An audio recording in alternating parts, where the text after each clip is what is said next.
Adik-adik, untuk materi pada hari ini saya akan menyampaikan yang pertama ini tentang global health. Kemudian nanti berikutnya mengikuti global health itu tentang sistem kesehatan nasional. Jadi mudah-mudahan bisa kita selesaikan dalam waktu yang sesingkat-singkatnya, ya cukup dan sesingkat-singkatnya. Nanti kalau dalam saya memberikan penjelasan itu kamu ada kekurang jelasan atau ada yang ingin ditanyakan, langsung potong aja ya, langsung potong saja. Jadi tidak usah menunggu sampai materi saya selesai.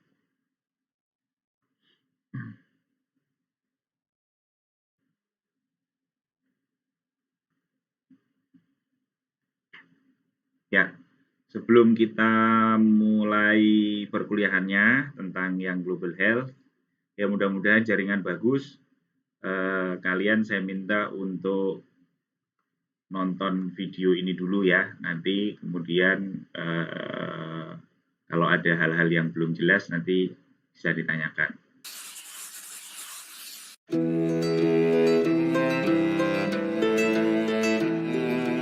Back in 2000, the UN created the Millennium Development Goals in an effort to improve life in developing regions by 2015. How far did we get? Extreme poverty rates have been cut in half, but 1 in 8 people worldwide still go hungry. Enrollment in primary education increased from 83 to 90%, yet 1 out of 10 primary school-age kids are not in the classroom. Gender equality has been met at the primary school level, but women still hold less secure jobs than men. 17,000 fewer children die each day, but 6 million are still dying before their 5th birthday. Maternal mortality fell 45%, though only half of women in developing regions get recommended prenatal care. HIV infections and malaria deaths declined by more than 40%. Still, every hour, 50 young women are infected with HIV. More than a quarter of the world's population got improved sanitation, but 2.5 billion people still don't have basic sanitation like toilets. Economic trade continues to improve, and aid money hit a record of $134.8 billion in 2013. But focus is shifting away from the poorest countries where these goals are least met. As 2015 approaches, we've achieved a lot, but there's still much to do. Want more? Download the AJ Plus mobile app and join the conversation. Available in your app store now. Oke. Video tadi tentang apa, Dik?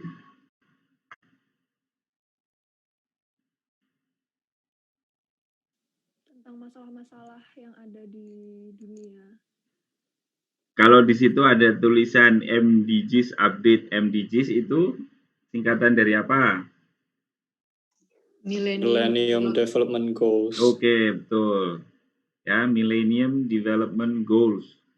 Jadi Millennium Development Goals itu dicanangkan oleh United Nations atau PBB ya per 15 tahun. Jadi yang pertama karena di tahun 2000 sampai 2015 ya, targetnya 15 tahun itu disebut sebagai Millennium Development Goals. Nah, ini tadi videonya menceritakan tentang di akhir target dari MDGs itu apa yang sudah dicapai ya terkait dengan hal-hal yang ditargetkan. Ya. Itu tadi kamu bisa melihat ada beberapa yang tercapai, tapi ada juga yang masih belum. Kemudian berikutnya sekarang ini SDGs. Ya. SDGs kita lihat lagi video, oke?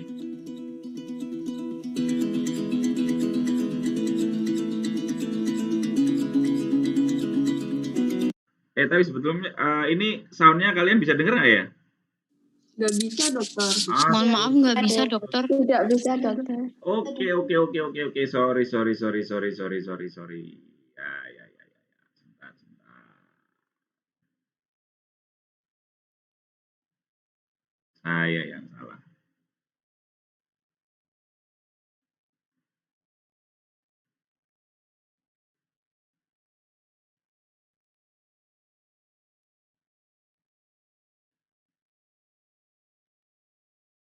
Oke, kalau gitu ini saya ulang ya.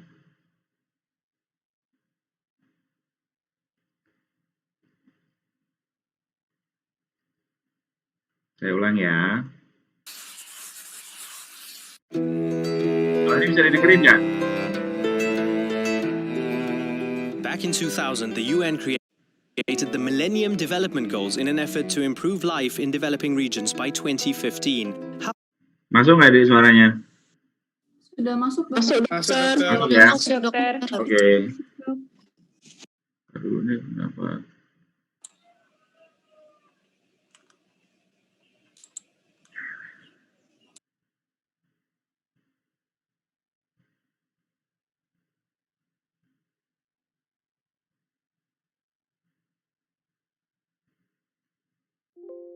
Bentar ya, Dik.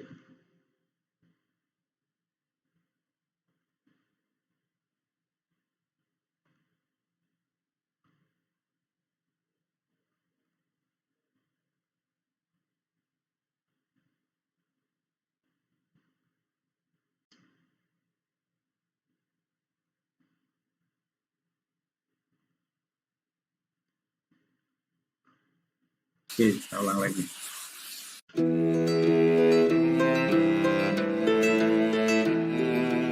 Back in 2000, the UN created the Millennium Development Goals in an effort to improve life in developing regions by 2015. How far did we get? Extreme poverty rates have been cut in half, but 1 in 8 people worldwide still go hungry. Enrollment in primary education increased from 83 to 90%, yet 1 out of 10 primary school-age kids are not in the classroom. Gender equality has been met at the primary school level, but women still hold less secure jobs than men. 17,000 fewer children die each day, but 6 million are still dying before their 5th birthday. Maternal mortality fell 45%, though only half of women in developing regions get recommended prenatal care. HIV infections and malaria deaths declined by more than 40%. Still, every hour, 50 young women are infected with HIV. More than a quarter of the world's population got improved sanitation, but 2.5 billion people still don't have basic sanitation like toilets. Economic trade continues to improve, and aid money hit a record of $134.8 billion in 2013. But focus is shifting away from the poorest countries where these goals are least met. As 2015 approaches, we've achieved a lot, but there's still much to do. Want more? Download the Oke, sekarang yang SDGs.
Oke, adik-adik, itu tadi video yang kedua tentang apa? Tentang SDGs.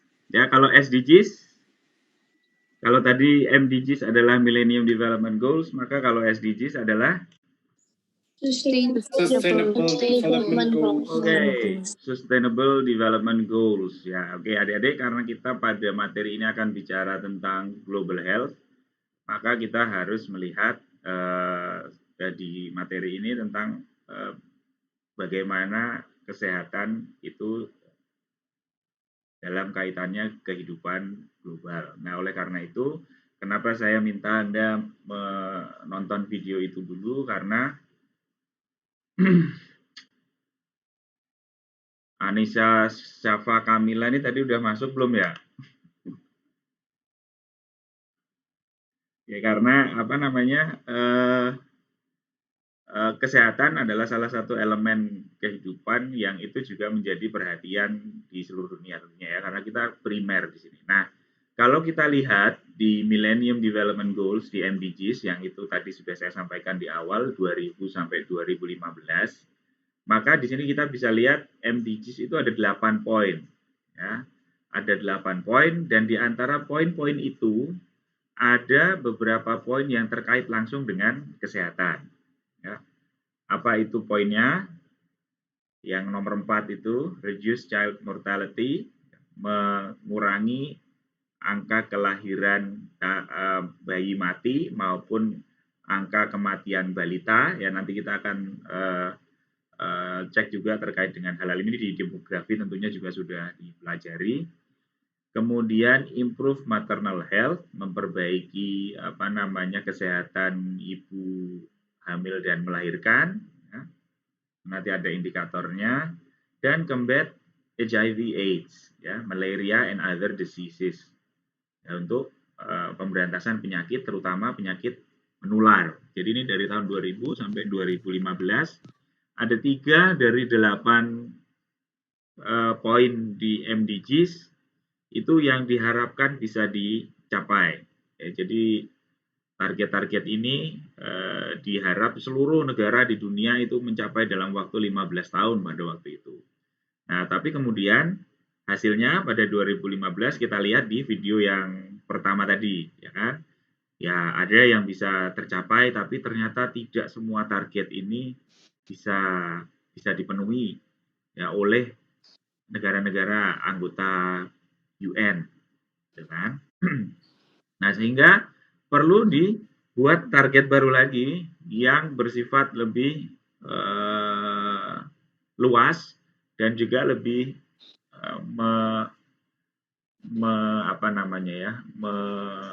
komprehensif terkait dengan kehidupan manusia. Ya, nah, sehingga yang tadinya 8 itu kemudian di Sustainable Development Goals itu menjadi 17. Ya, di breakdown. Ya, sebetulnya ke 8 tadi semuanya yang 17 ini juga sebetulnya di 8 tadi juga sudah ada, tapi ini lebih didetailkan. Nah, di sini kalau kita lihat, kalau di yang 8 tadi Millennium Development Goals kesehatan itu ada 3 poin 3 poin sendiri ya, yang sangat spesifik tentang maternal health, tentang child health, sama tentang infectious atau communicable disease. Maka di SDGs, di Sustainable Development Goals ini, kesehatan itu hanya mendapatkan 1 poin. Ya. Poinnya 1, tapi kalau Anda lihat di situ, yang nomor 3 itu adalah good health and well-being. Ya. Jadi good health and well-being. Kesehatan yang baik ya, dan kualitas hidup yang baik ya. Well-being itu kesejahteraan, kualitas hidup yang baik. Nah, ini jadi sangat luas ya, ada ya. Jadi kalau tadi sangat fokus ya, jadi ada maternal health, ada child health, ada infectious disease. Nah, kalau kemudian itu dirangkum menjadi satu yang namanya good health and well-being, maka ini mencakup semuanya ya, terkait dengan kesehatan dan kualitas hidup. Nah, ini menjadi untuk kita yang bidang kita itu adalah kesehatan gigi dan mulut, ya, kedokteran gigi, kesehatan gigi dan mulut. Ini menjadi betul-betul ikut bisa berpartisipasi di dalam pencapaian Sustainable Development Goals. Ya. Karena apa, adik-adik? Karena kalau kita lihat di MDGs tadi, yang 2000 sampai 2015, yang targetnya child health, maternal health, sama infectious disease, HIV dan malaria contohnya, maka kesehatan gigi dan mulut memang sumbangannya tidak bisa terlalu kuat di sana, ya kan? Gimana bisa kita memperbaiki kesehatan gigi dan mulut, kemudian itu bisa mencegah penyakit menular? Apakah gigi yang baik itu bisa untuk gigitin nyamuk Anopheles? Nah, gitu. Apakah kalau kesehatan gigi dan mulut yang baik itu bisa mencegah kematian balita? Mungkin di ibu hamilnya iya, tapi secara tidak langsung. Nah, tapi kalau di SDGs ini ya dengan good health and well-being ini jadi relevan sekali ya, relevan sekali untuk kesehatan gigi dan mulut untuk ikut berperan di sana. Kenapa? Ya, nanti kita akan lihat di slide-slide berikutnya bagaimana sesungguhnya peran penting kesehatan gigi dan mulut itu untuk good health and well-being ya. Di mana sebetulnya kesehatan gigi dan mulut itu bisa lebih berperan. Tentunya kita tidak boleh ya, ini Anda masih semester 1 ya, jadi jangan merasa kecil diri ya, karena di luaran akan bilang ngapain toh jadi dokter gigi jumlahnya cuma 32 aja kok belajarnya 4 tahun gitu. Cuman ngurusin gigi dan mulut aja kok mesti lama-lama sekolahnya. Nah, bukan seperti itu ya cara pandangnya. Karena apa? Karena kita adalah bagian yang holistik dari kesehatan secara umum. Nanti kita lihat ke belakang. Nah, apa itu global health? Ya, global health itu yang dibahas itu health problems, ya, permasalahan kesehatan, issues, and concerns that transcend national boundaries. Ya, jadi tidak isu-isu kesehatan maupun permasalahan kesehatan yang tidak terkotak-kotak antar negara atau antar bangsa, which may be influenced by circumstances or experiences in other countries and which are best addressed by cooperative actions and solutions. Ya, jadi yang ini bisa dialami oleh semua negara dan penanganan dan solusinya itu bisa saling sharing, ya, dan hanya bisa diselesaikan kalau saling sharing, saling mengerti, saling bekerja sama. Nah, ini sangat global health ini menjadi Anda bisa sangat merasakannya sekarang karena kita sedang dalam situasi pandemi. Ya, inilah salah satu contoh bagaimana global health itu bisa kamu lihat secara gamblang. Ya. Nah, tapi tentu yang akan saya bicarakan ini nanti tidak hanya tentang, maksudnya pandemi akan kita bahas di belakang, tapi tentang bagaimana selama ini global health itu ada. Ya. Nah, global health issues itu apa? Itu refers to any health issues that concerns many countries or is affected by transnational determinants. Nah, jadi kita sekarang letakkan dulu COVID-19 ya, kita bicara dulu tentang global health itu apa saja sih sebetulnya selain COVID-19 ya. Jadi tidak hanya hal-hal yang terkait dengan kesehatan secara langsung seperti sekarang kalau kita bicara COVID-19 ya jelas itu sangat terkait, tapi bahkan climate change, bahkan urbanisasi atau kasus malnutrisi. Nah, itu adalah hal-hal yang menjadi isu terkait dengan global health. Jadi tidak hanya masalah kesehatannya saja, tapi juga hal-hal yang mengelilinginya, termasuk faktor risiko, lingkungan, dan lain sebagainya. Ya. Or solutions atau solusi-solusi untuk permasalahan kesehatan. Itu seperti yang ada di bawah. Ya. termasuk di dalamnya ada approaches to tobacco control sampai ke kontrol konsumsi tembakau itu juga menjadi isu di sana. Nah, sebelum kita sampai ke global health, sebetulnya ada beberapa periode ya yang akhirnya nanti kita masuk ke istilah global health. Di awal kita punya yang kita sebut sebagai public health atau kesehatan masyarakat. Ya. Ini sudah ada lama, sudah sejak abad ke-19 ya di negara-negara Eropa dan di Amerika Serikat. Yang ini sebenarnya public health ini lebih bersifat antar masalahnya internal masing-masing negara. Ya, concerned with national issues. Jadi permasalahan-permasalahan kesehatan yang ada di masyarakat masing-masing negara. Ya, jadi bersifat terkotak-kotak. Data and evidence to support action focus on population, social justice, and equity, emphasis on prevention, dan mengutamakan pencegahan dibandingkan dengan pengobatan. Ya, itu sudah ada di public health. Prinsip-prinsip public health, ya, kesehatan masyarakat. Nah, kemudian ini kesadarannya mulai berubah, bukan berubah ya, tapi berkembang ya, mulai berkembang dengan ada istilah international health. Developed during past decades, come to be more concerned with the disease, khususnya terkait dengan kewilayahan. Ya, jadi ada kedokteran tropis ya, seumpamanya kalau Anda lihat bidang-bidang ilmu itu ada kedokteran tropis. Karena apa? Karena di negara-negara di seluruh dunia itu ada yang karakteristiknya arid, ada yang subtropis, ada yang tropis. Ya. Nah, di mana di masing-masing karakteristik itu ternyata pola penyakitnya beda. Nah, ini masuk ke sub pokok bahasan di international health. Kemudian ada conditions, war, natural disasters of middle and low income countries, perhatian pada negara-negara dunia ketiga. Dan tapi ini lebih, kalau international health ini dari kacamata negara-negara maju. Ya, jadi kayak tropical disease gitu. Kita ada sih tropical disease kan, ilmu kedokteran tropis itu ada. Nah, ilmu kedokteran tropisnya, disease-nya itu ada, tapi yang bikin ilmunya ini, yang mempelajari itu adalah orang-orang dari subtropis.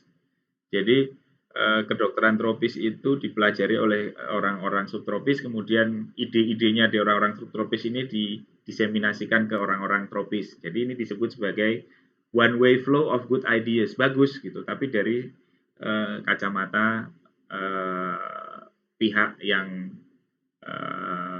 di satu pihak, ya masih satu pihak. Dalam hal ini dari negara-negara maju. Nah, kemudian berkembanglah global health. Ya. More recent in its origin and emphasizes a greater scope of health problems and solution. Nah, ini resiprokal atau bersifat bisa saling sharing. Ya, global health itu tidak hanya satu sisi pandang dari negara maju saja, tapi juga dari negara dunia ketiga ataupun negara miskin.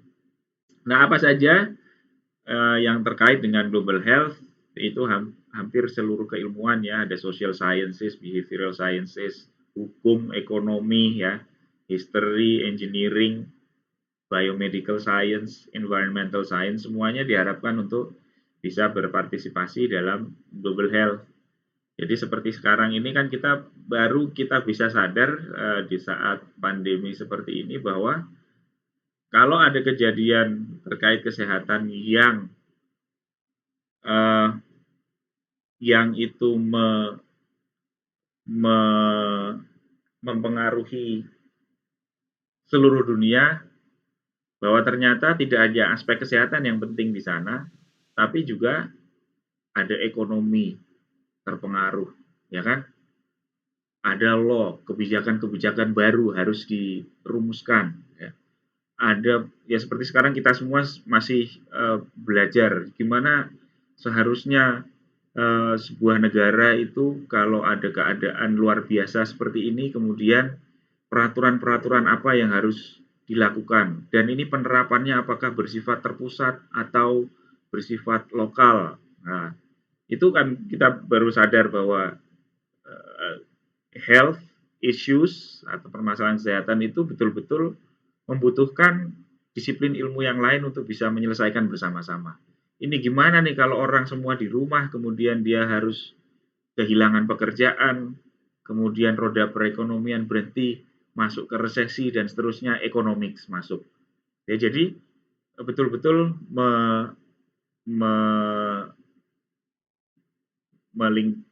mempengaruhi berbagai aspek sendi kehidupan.